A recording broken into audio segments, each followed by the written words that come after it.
Hello friends, मैं advocate Praful Vora आप सभी का स्वागत करता हूं अपने इस यूट्यूब चैनल पर।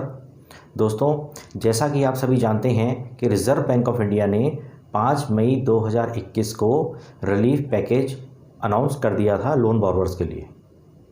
दोस्तों, हम सभी जो हैं अभी इस असमंजस में हैं कि ये रिलीफ पैकेज जो है हमारे बैंक्स और जो फाइनेंशियल इंस्टीट्यूशंस हैं, एनबीएफसीज़ हैं, ये हमें कब तक ये रिलीफ पैकेज जो है ये पास ऑन कर देगी।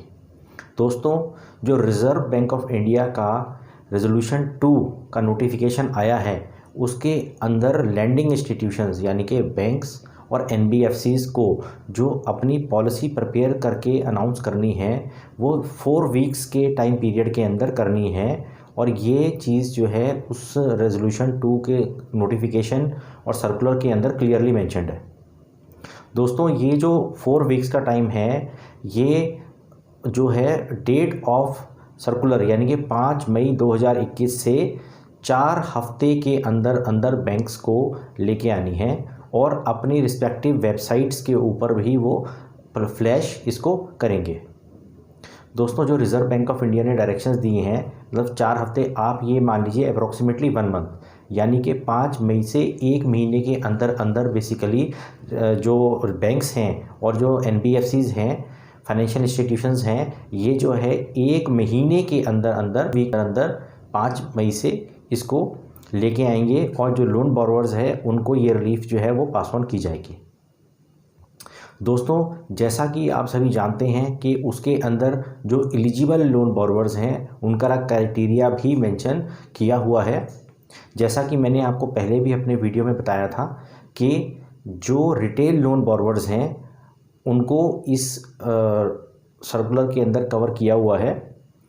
दोस्तों, रिटेल लोन बॉरोवर्स के अंदर जो हाउसिंग लोन बॉरोवर्स हैं, जो पर्सनल लोन बॉरोवर्स हैं, जो व्हीकल लोन और ऑटो लोन बॉरोवर्स हैं और इवन की जो क्रेडिट कार्ड होल्डर्स हैं वो भी कवर रहेंगे।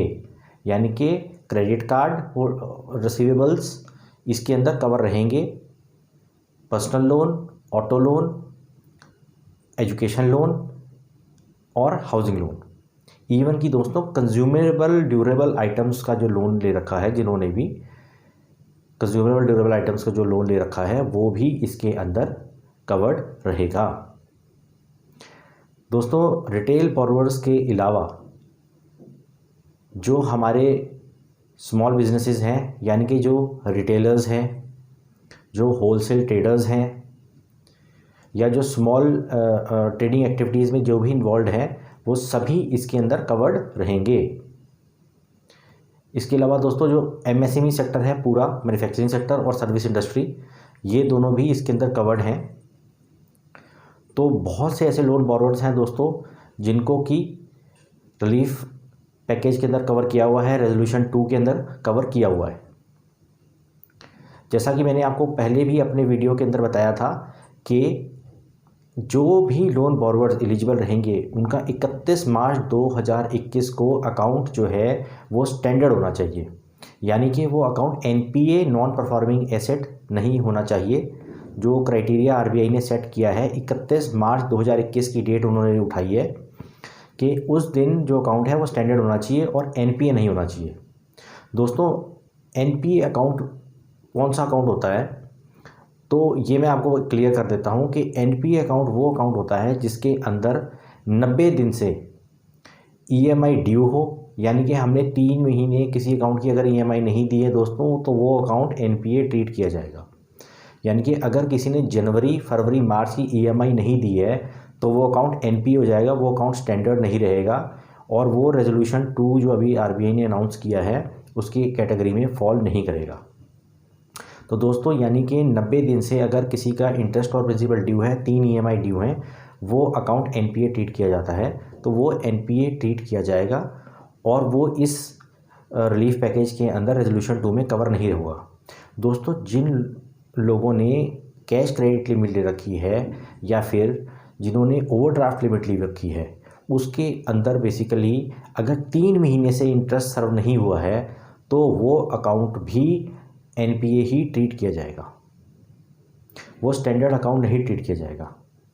तो दोस्तों कुछ ऐसे अकाउंट्स भी हो सकते हैं जिन्होंने अपनी लिमिट ले रखी है, कैश क्रेडिट लिमिट ले रखी है, और वो अकाउंट्स जो हैं वो आउट ऑफ ऑर्डर अकाउंट्स हैं, और अगर जे कोई ऑर्डर अकाउंट जो है वो आउट ऑफ ऑर्डर रहता है 90 डेज़ के लिए, तो उसको भी हम NPA ही ट्रीट करते हैं।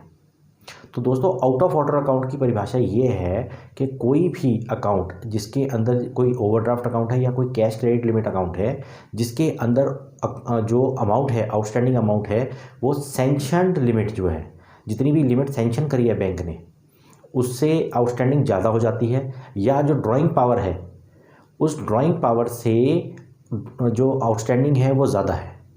तो दोस्तों अगर सैंक्शन लिमिट से आउटस्टैंडिंग ज़्यादा रहती है या फिर ड्राइंग पावर से ज़्यादा रहती है कॉन्टीन्यूसली 90 दिन के लिए, तो दोस्तों वो account out of order treat किया जाएगा और उसको NPA की कैटेगरी में डाल दिया जाएगा।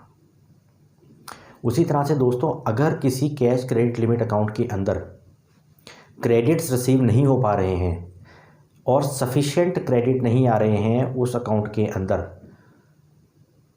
ताकि इंटरेस्ट जो है वो सर्व हो पाए, तो वो अकाउंट भी out of order he treat किया जाता है।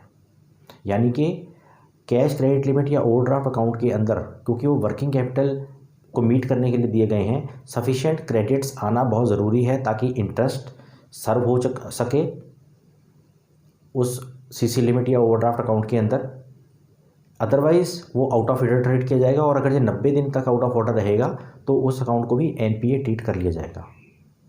तो दोस्तों ये अकाउंट्स जो हैं, जो NPA अकाउंट्स होंगे, वो रेजोल्यूशन 2 की कैटेगरी के अंदर रिलीफ पैकेज के लिए एलिजिबल नहीं रहेंगे।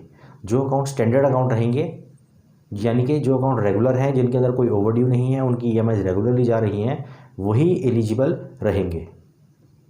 दोस्तों तीसरा क्राइटेरिया जो रखा गया है वो ये रखा गया है कि loans up to 25 crore eligible रहेंगे, यानी कि 25 करोड़ मैक्सिमम सीलिंग लिमिट है। 25 करोड़ से जो कम के अकाउंट्स हैं वही एलिजिबल रहेंगे इसको अवेल करने के लिए। चौथी बात ये है दोस्तों, जो रेजोल्यूशन 1 यानी कि लास्ट ईयर जो रेजोल्यूशन 1 अनाउंस किया गया था, उसके अंदर जिन्होंने रिलीफ पैकेज लिया है वो एलिजिबल इसके लिए नहीं रहेंगे।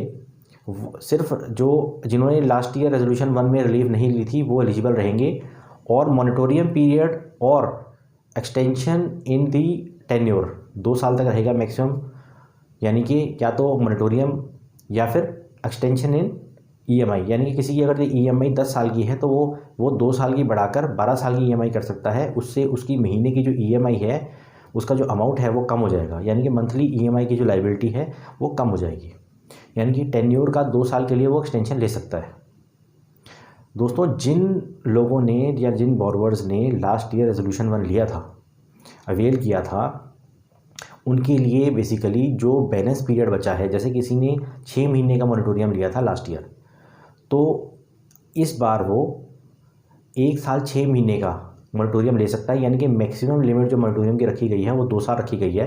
तो जिन्होंने लास्ट ईयर मॉनिटोरियम अवेल किया था, तो जितने पीरियड का अवेल किया था उसको हम 2 साल से कम कर लेंगे, और जो बैलेंस पीरियड जितना रह जाएगा उतना पीरियड हम एक्सटेंड कर देंगे, यानी कि बैलेंस पीरियड का वो ले सकता है।